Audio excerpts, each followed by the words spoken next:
नमस्कार। हम इस वक्त हैं महाकाल के परिसर में और आज हम सभी को महाकाल के दर्शन का सौभाग्य प्राप्त हुआ है।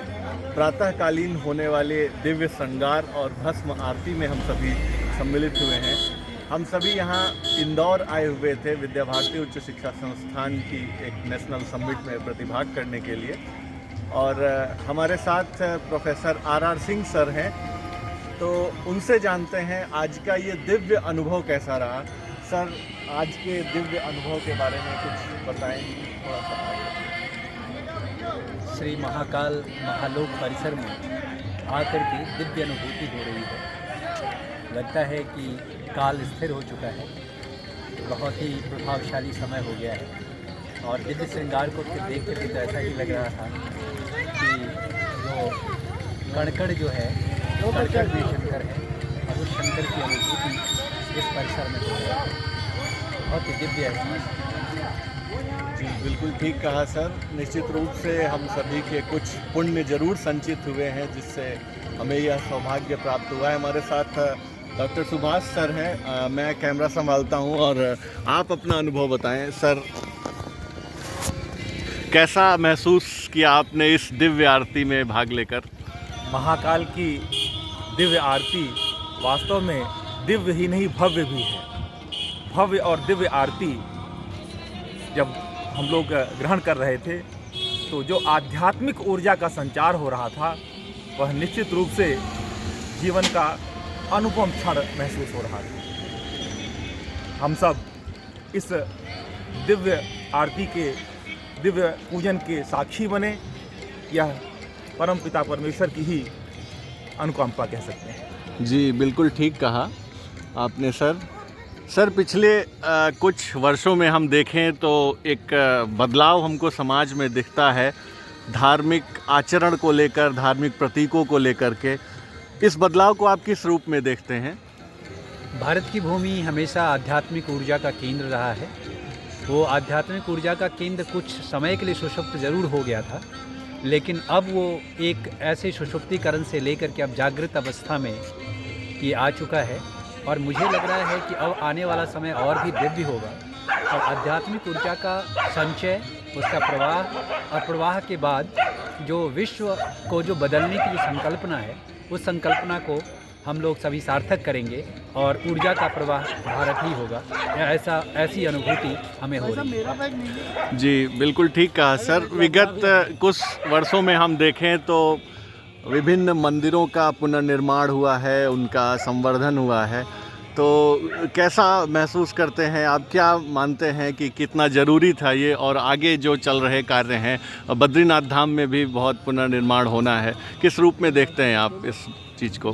भारत के मंदिरों में भारत की आत्मा बसती है, भारत की सांस्कृतिक विरासत बसती है। भारत के मंदिर केवल पूजा अर्चना ही नहीं, समाज के को जोड़ने के साधन भी हैं। जो मंदिरों का पुनर्निर्माण कार्य चल रहा है वह निश्चित रूप से भारत को जोड़ने का प्रयास चल रहा है।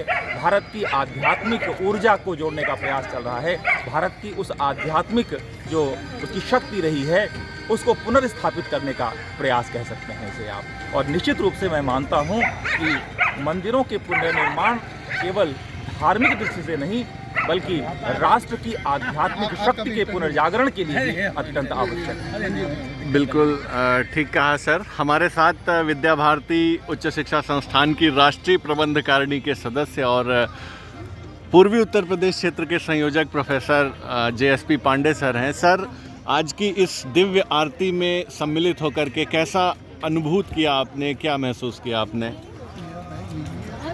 यहाँ पे सकारात्मक माहौल में एक आध्यात्मिक चेतना के साथ इस जाड़े में भी हम लोग को उत्साह के साथ उनके दर्शन का लाभ मिला।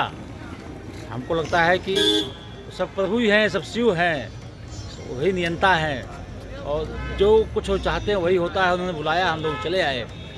कहाँ थे, कहाँ चले आए। निश्चित प्रभु की कृपा, शिव जी की कृपा हमने सभी लोगों पे है, इस देश पे है। उन्होंने एक ऐसा नेतृत्व दिया है मोदी जी के रूप में कि हमको लगता है आने वाले समय में सभी शिवलिंग का पुनरुद्धार होगा और एक नए दृष्टि, एक नए आलोक में भारत का विराजमान होगा। दुनिया में अपना देश, अपना राष्ट्र छाएगा। इसकी आध्यात्मिक जो पहचान है वो आध्यात्मिक पहचान स्थापित होगी पुनः। आध्यात्मिक पहचान को ही पुनर्स्थापित करने के क्रम में एक प्रतिनिधि हमारे साथ हैं, डॉक्टर सशक्त सिंह जी, जिनकी संस्थाओं में हमें आध्यात्मिक ऊर्जा और आध्यात्मिक प्रतीकों की स्पष्ट छाप दिखती है। सशक्त जी, आपका स्वागत है। कैसा महसूस कर रहे हैं इस दिव्य महालोक महाकाल के लोक में आकर के? कहूँगा अद्भुत, अलौकिक और अकल्पनीय, यही अनुभव है मेरा भी। सुबह जब दर्शन के लिए निकले थे तो बड़ी शंकाएं थी।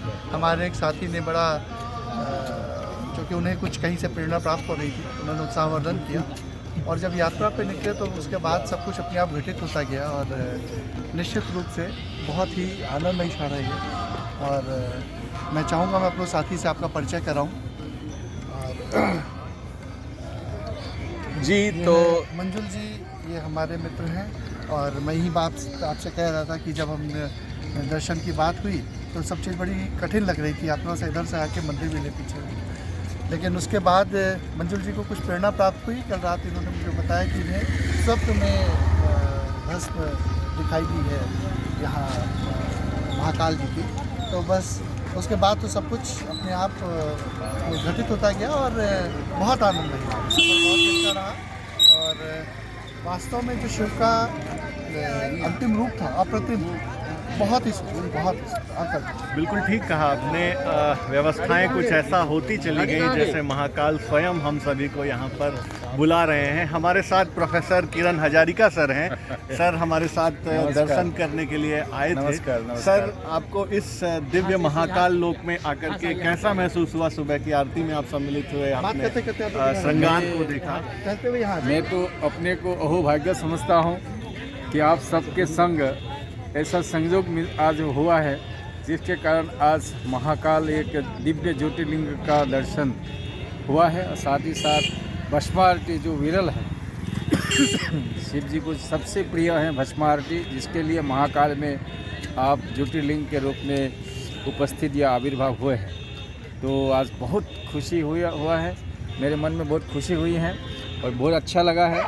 और आप सब समभागी हैं और इसके लिए भगवान को, सबसे पहले मैं भगवान को धन्यवाद देना चाहूँगा। उनकी कृपा के बिना ये दर्शन संभव नहीं होता।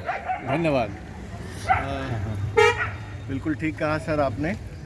हम लोग आज बस में भले ही 11-12 लोग हों, लेकिन एक लघु भारत बस में हमारे साथ सफ़र कर रहा था। और एक लघु भारत के साथ, जैसा कि हम सभी जानते हैं, पूर्वोत्तर भारत से प्रोफेसर किरण हजारिका सर हमारे साथ हैं, तो पश्चिम से हमारे साथ राजेश व्यास जी थे और जम्मू की पहाड़ियों से हमारे साथ प्रोफेसर JN बालिया सर थे। तो बड़ा ही एक रोचक अनुभव, दिव्य सौभाग्य हम सभी को प्राप्त हुआ है, जिसके संदर्भ में हमने विचारों को साझा करने के लिए एक छोटी सी डॉक्यूमेंट्री बनाई है। धन्यवाद।